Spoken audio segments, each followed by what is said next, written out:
Okay, so can you just tell us a little bit about like who you are, like who is Nikki, who was she before she joined the publishing industry? That's a big question. There's a lot of story there.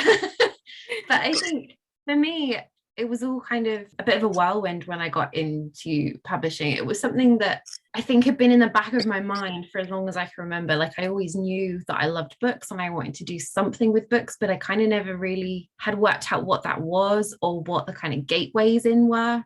Like I think one of the first things I ever wanted to be when I was a kid was an author. I don't know, I just didn't have the information or the access to how I could do that or what that would even really mean or what other options there were if you wanted to work within books. I think I started working in, it was when I started working in marketing, just kind of lots of different ad hoc things for completely weird brands and different things, like a bit of everything. Was getting a bit more impatient and I was just a bit like, no, this is fun, but like it's just not what I want. Like I want to be with books, like books is the thing that I really wanted. So I started a Open University English Lit and Lang course whilst I was still working full time, which was an insane thing to do. I know people do it and I obviously did it, but with hindsight, I have no idea how I did it or how other people do it because it's just so much work.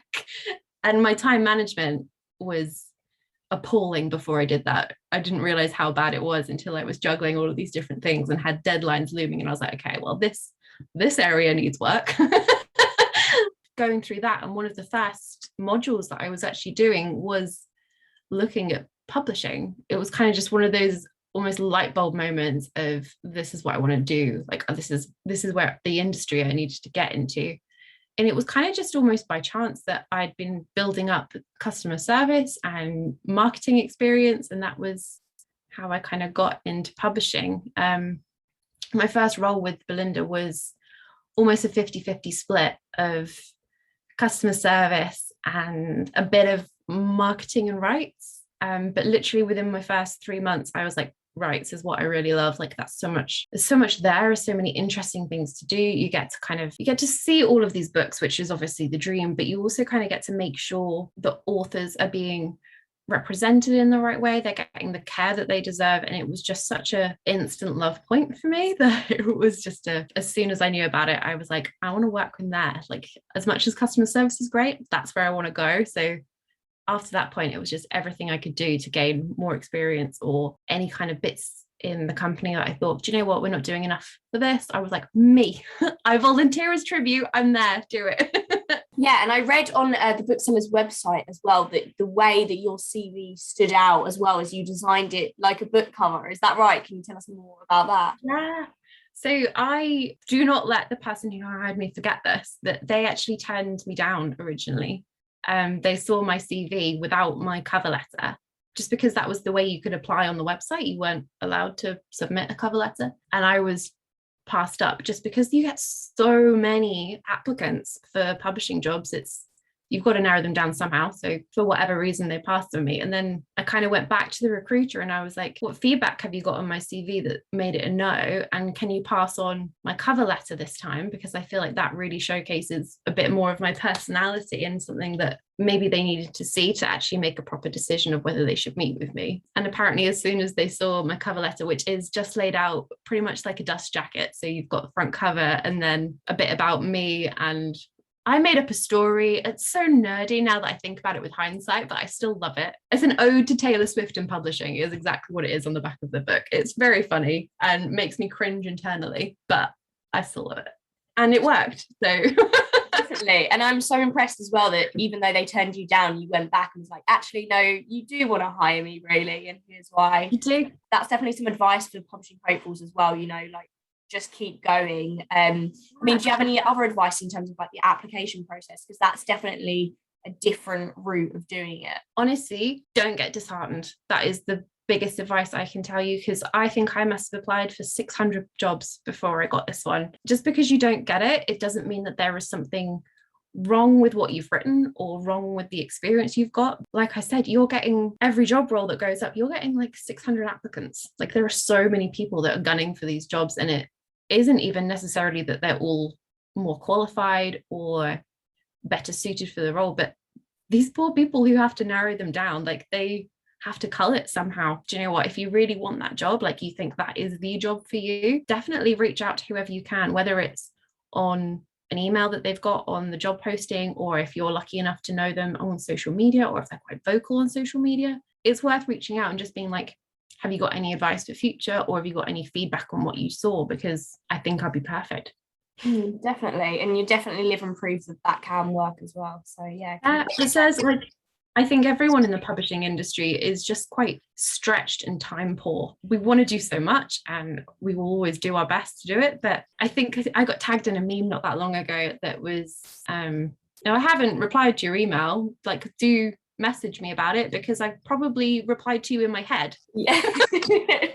And that is exactly so true. Like I have so many emails where I'm like, oh, I've clearly replied to you, and then it turns out I haven't. It's never a rude thing. It's never that I don't want to talk to you. It's always just so many things come up. Like you're busy. Always push. So can we talk more about like where you are now then? So obviously you had that fantastic experience of getting into the publishing industry, and you're now at Belinda, and what is your sort of like day-to-day life? Manic. So I am now the senior rights and content exec at Belinda. I handle all of our children's and adult non-fiction submissions. So I kind of handle our entire list, and we publish between 14 and 18 kids titles a month in audio, around 6 to 8 non-fiction adult titles a month. So it's a lot of assessing whether manuscripts are going to work for audio, what kind of rights there are available. There's lots of meetings with publishers and agents and authors, just kind of seeing what they've got coming up, what would suit our list. You get all of the kind of back end, I guess, of handling our publishing schedule to making sure all of our production stuff's running on time, like you're having the right person cast to narrate. Sometimes authors even want to narrate, so it's negotiating what that's looking like, if it's something that they can actually do, whether it's so that they can get into a studio or if their voice actually works in audio. It's always a very tough decision if the author is adamant that they want to read and it's maybe not the best decision for the book. So there's a lot of difficult conversations. I'm sure, yeah. And so that's all fab. You're like, you know, striving at your job. And then how did you find out that you won the Bookseller Rising Star Award for 2021? The lovely Tom at Bookseller might tell me off for this. But I received an email from Tom that kind of just went, I don't know if you know this, but someone's put you forward for Rising Stars Award and we'd like to select you. We'll be doing an interview questions, etc., etc. I didn't read too much far down the email. I read the first like 2 lines of you've been nominated, you've been selected. I freaked out because I was obviously really excited. As soon as I read that someone had nominated me, I kind of had this, I think I know who it is. And I rang her straight away. I was just like, oh my God, did you do this thing? If it's you, I have good news about it, but you need to tell me if it's you, because otherwise I feel really weird. It was her, so it was all okay. And I kind of spent maybe 20 minutes crying down the phone to her, just like, I'm so happy, thank you so much, this is so nice. And then I actually finished reading Tom's email and it's like, please don't tell anyone, this isn't going to be announced for like another 4 months. I was like, oh, well, I'm sorry, Tom, I haven't told you this. Oops. I'm sorry, I think you'll forgive me because it was definitely the right person, so she knew it was coming. But how did you know it was her that nominated you then? It was just genuinely one of those things. We work really closely together. She handles all of our adults fiction list, so we spend 90% of our week talking to each other. And it was just one of these things, like she'd been asking me a few questions, like, I don't know, maybe a month before, that were kind of just a bit off. Like they were nice questions, like what's the favorite thing that you've acquired? What are you really excited about? Things like this. And I was like, I mean, I'm really happy to talk about this. This is like, I love that you're showing an interest. And then when I got the email from Tom, I was like, oh, like the penny just dropped. I was like, this all makes sense now. It makes sense. This is why you were doing it. Yeah, so then you obviously got the fabulous news 4 months later, like it was announced and everything. Did you have like quite a good reception? Did anything change? Were you getting a lot of like congrats from people? Yeah, it was really bizarre. Like some of the people who reached out, it was so nice because it was people that maybe I hadn't spoken to in a couple of months. Just when my job role changed, you don't necessarily talk to the same people or people move on, whatever it is. And just some of the people that reached out, I was like, oh my God, it was so nice that you kind of remembered me, like, because I remembered these people from where they had such an impact on me because they were the first people I really started talking to in the publishing industry. Some of them were the first people I ever had face-to-face meetings with by myself, and it was just really nice that they remembered who I was. Like, I figured I'd just be someone they forgot. So seeing some of those people kind of pop up in my inbox was so lovely. I received some lovely messages. I've definitely saved them. They have a little folder in my inbox, so if I'm having a bad day, I'm just going to go look at those and be like, oh, I'm loved, it's okay. I love that. A bit of reassurance when you're having a bad day. Oh, I totally recommend that. Anybody who's ever having a bad day, just save all of the nice praise you get, put it in there, and you're just like, oh no, I'm loved. I'm good at my job. It's great. It's definitely in this industry, I find as well, that, you know, we're so quick to just, you know, tell people if they've done something wrong, or if a book's delayed or something like that, that we forget to actually tell people you're doing a good job. Yeah, like all of these people underestimate how much praise or even just a thank you means to people. So if you just take the 30 seconds it takes you to type an email, just go, this is really great, thank you, save that email somewhere, because you might want it just as a little quick pick me up. Yeah, no, I sometimes love that. You don't even need to read the email, you just see everyone's names and you're just like, nice. All these people like me. these people all said something nice about me at some point. Nice. I love that. And kind of like speaking on the same level of kind of like advice for other people, do you have any advice for people that are striving to get like the Bookseller Rising Star Award, or something even just similar to that? Have you got any advice? Obviously you didn't nominate yourself, you were nominated by someone else.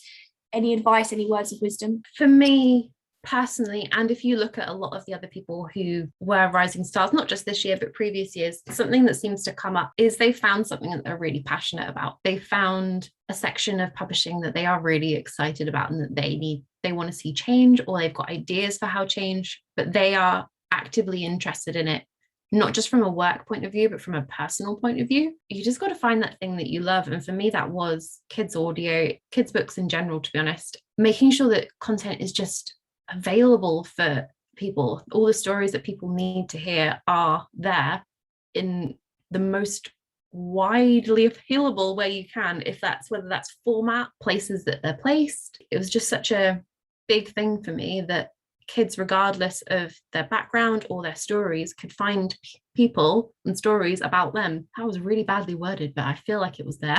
I know, absolutely. I completely, yeah, they want to see themselves obviously in the book. Yeah, like you get 100 stories which are the same thing, but maybe you find one that's the same story but you've got a different protagonist, or the protagonist's parents or family is slightly different to yours, or something like this. It's just making sure no matter what the background of the child or what the story is, there is a story there that they can find and relate to. So for me, that was my passion point, and it's something that I'm still adamant needs more of in the industry as a whole. So I think if you are really looking for not just Rising Star but any kind of recognition, you need to find something that you are excited to put your energy into, because when you're excited about it, it shows. People can tell, people will pick up on it. People are actually more likely to give you their time, whether that's just talking to you, if that's giving you advice, or if that's reading what you've written. Your passion just comes across. I guess also, this is probably one of those cliche things that everyone says, but if you can think outside the box, something that maybe hasn't been done before, or maybe something that's been done before but giving it a different spin, giving it a unique look, having a look at what you like, find out where you fit in the niche. Another piece of advice that I would probably give is publishing people are the nicest people. Book people in general are the nicest people. If there are people in roles that you admire, whether you're ready for that kind of job role yet or not, you should definitely reach out to them on social media or LinkedIn or whatever it is, and just be like, hi, this is who I am. This is what I want to do. I feel like you're a really good person within this industry, within the sector, whatever it is. Do you have any advice? Have you got 10 minutes for a cup of coffee and we could talk about it? Or even just like a 30-minute Zoom call, that would be great, because you will be surprised. They are so generous, and I've never had anybody go, no, I'm not interested in talking to you. And I don't think anyone will do that in publishing. I just don't think it happens. So I think that's probably the only other bit of advice I can give.